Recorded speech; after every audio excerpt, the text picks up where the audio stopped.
చాలామంది చిన్నపిల్లల్లో పిల్లల తల్లిదండ్రులు వచ్చి, "బాబు శ్వాస పీల్చుకోవడం కష్టంగా ఉంటుంది. నోటితో పీల్చుకుంటున్నాడంటే రాత్రిపూట గురకొస్తుందని" చెప్పినప్పుడు ఫస్ట్ ఆఫ్ ఆల్ మనం చూడవలసింది ముక్కు వెనకాల భాగంలో ఎడినాయిడ్స్. అంటే మన గొంతులో టాన్సిల్స్ ఎలా ఉంటాయో అలాగే ఎడినాయిడ్స్ అన్నవి ఉంటాయి.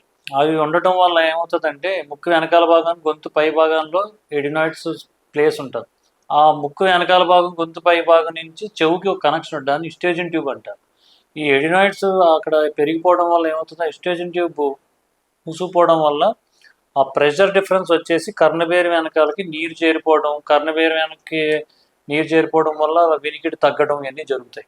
సో అలాంటప్పుడు వెంటనే పిల్లలకి రికరెంట్గా కోల్డ్ రావడం, ముక్కు మూసుకుపోవడం, శ్వాస పీల్చుకోవడం కష్టంగా ఉండడం, రాత్రిపూట గురక రావడం, ఎన్నిటికి సంబంధించి దేనివల్ల అంటే ఎడినాయిడ్స్. వెంటనే ఈఎన్టీ సర్జన్ దగ్గర తీసుకెళ్తే ఒక ఎండోస్కోప్, ముక్కులోంచి ఎండోస్కోప్ వేసి అసలు ఎడినాయిడ్స్ ఏ స్టేజ్లో ఉన్నాయన్నది చూస్తారు. ఎడినాయిడ్స్ గ్రేడ్ 3 నుంచి గ్రేడ్ 4లో ఉంటే మాత్రం ఎడినాయిడ్స్ సర్జరీ చేసి తీసేయవలసింది.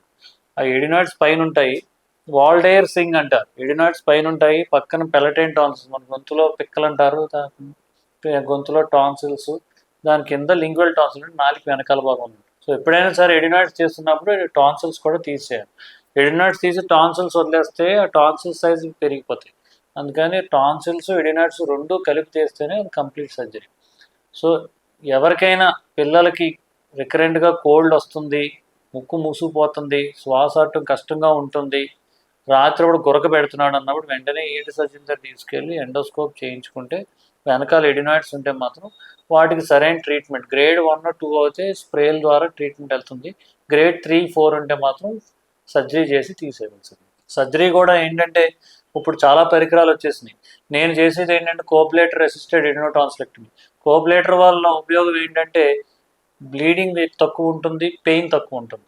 సో మామూలు ఇన్స్ట్రుమెంట్స్తో చేసే దానికంటే కూడా కోబ్లేటర్తో చేస్తే పెయిన్ తక్కువ ఉంటుంది, బ్లీడింగ్ తక్కువ ఉంటుంది, హీలింగ్ కూడా ఫాస్ట్గా ఉంటుంది. సో ఎడినోటాన్సిల్స్ ఉన్నప్పుడు వెంటనే ఈఎన్టీ సర్జన్ కలిసి చూపించి దానికి అవసరం అవుతే సర్జరీ చేయించుకోవడం బెటర్ ట్రీట్మెంట్.